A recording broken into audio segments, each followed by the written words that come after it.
Hello मित्रों, स्वागत है आप सभी को मेरा नमस्कार। तो आज हम बात करेंगे कि विवाह ब्राह्मण ही क्यों कराते हैं। जो पंडित होते हैं वो ही क्यों कराते हैं और लोग क्यों नहीं। हर धर्म में एक पंडित होते हैं, नाम अलग अलग हो जाता है कुछ भी। पता है क्यों? देखिए, वो कहीं ना कहीं षड्यंत्र रचे हैं, खेल रचे हैं, अपने आप को ऊंचा बना करके रखे हैं कि मतलब मेरे बिना कुछ नहीं हो सकता, शादी नहीं हो सकती, मतलब शादी ब्राह्मण ही कराएंगे तभी शादी होगी। क्यों? वो जो मंत्र पढ़ लेते हैं, जो किताब उनके पास रहता है, पढ़ लेते हैं, वो दूसरा कोई पढ़ के क्यों नहीं विवाह करा सकता। विवाह जैसी चीज़ तो पहली बात कुछ होती नहीं है, लेकिन जो परंपरा बनाई गई है उसके आधार पे हम बोल रहे हैं कि दूसरा पढ़ करके क्यों नहीं करा सकता, पंडित ही क्यों। ये पंडितों का खेल है, पंडितों का धंधा बंद करिए।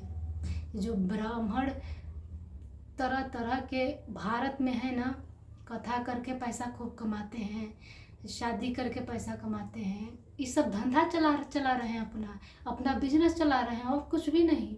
शादी होता है तो लॉस घर वालों परिवार वालों का होता है, दान देना है, दक्षिणा देना है, दहेज देना है, व्यवस्था करनी है।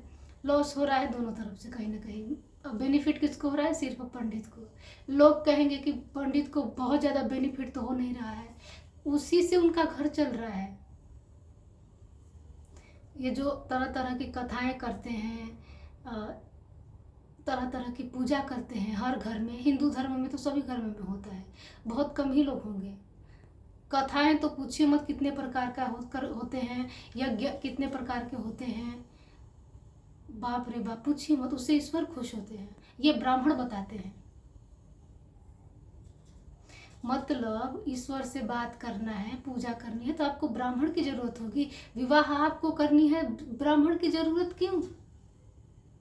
आप खुद मंत्र पढ़ लीजिए। मंत्र से तो कुछ होता नहीं है, फिर भी अगर आपको लगता है कि कुछ होता है तो आप खुद पढ़ लीजिए। उनको पढ़ाने की आवश्यकता क्या है? इसमें चाल है, समझिए। जो ब्राह्मण है ना, अपने आप को बहुत ऊंचा समझा है कि मेरे बिना कहीं कुछ नहीं हो सकता, ब्राह्मणों की बात मानो और उनका धंधा चलता रहे। पंडितों बड़ी चालबाज होते हैं, बुद्धि से ये सब चीज़ें किए हुए हैं। इसको समझने की आवश्यकता है और हर किसी को जागरूक होने की आवश्यकता है कि ब्राह्मणों के चाल को समझिए। अभी एक ब्राह्मण पंडित है, लड़का है, 20-22 साल का होगा, बोल रहा है कि ये जो अभी हवाई जहाज क्रश हुआ है, पहले से ही पंचांग में लिखा हुआ था। तुम लोग ब्राह्मणों की बात नहीं मानते हो, पहले से पढ़ लेते, ब्राह्मणों से पूछ लेते तो ऐसा नहीं होता। हम कहें कि महामूर्ख, मतलब कि बस इसीलिए और भी चीज़ें आपदा होती रहती है, बहुत सारी चीज़ें होती हैं, तो ब्राह्मण क्यों नहीं बताते? ब्राह्मण कोई ईश्वर है, ईश्वर से सीधे उनका वास्ता है, बातचीत होती रहती है हर चीज़ के लिए। हर चीज़ के लिए बीच में ब्राह्मण को घुसाओ क्यों भाई? डायरेक्ट क्यों नहीं?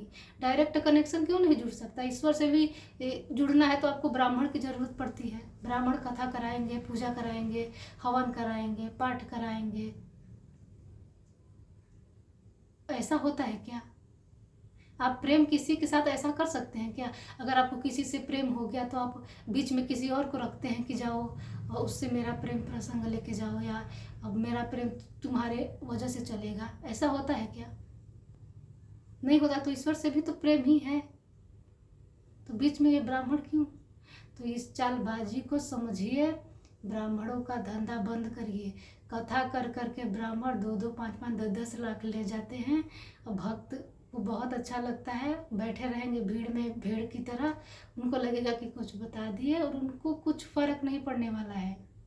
कथा तो तुम भी पढ़ सकते हो, वो सीधे सीधे बता सकते हैं, सीधे, लेकिन नहीं बोलेंगे, उनका धंधा चौपट हो जाएगा। वो जो कथा कर रहे हैं, राम की कथा, कृष्ण की कथा, वो साफ बोल सकते हैं कि तुम अपने घर में बैठ के ये किताबें हैं पढ़ लिया करो, यहाँ आने की आवश्यकता नहीं है, लेकिन नहीं बोलेंगे, उनको कमाना है। तो उनकी चालबाजियों को समझिए। इतना ही कहेंगे, धन्यवाद।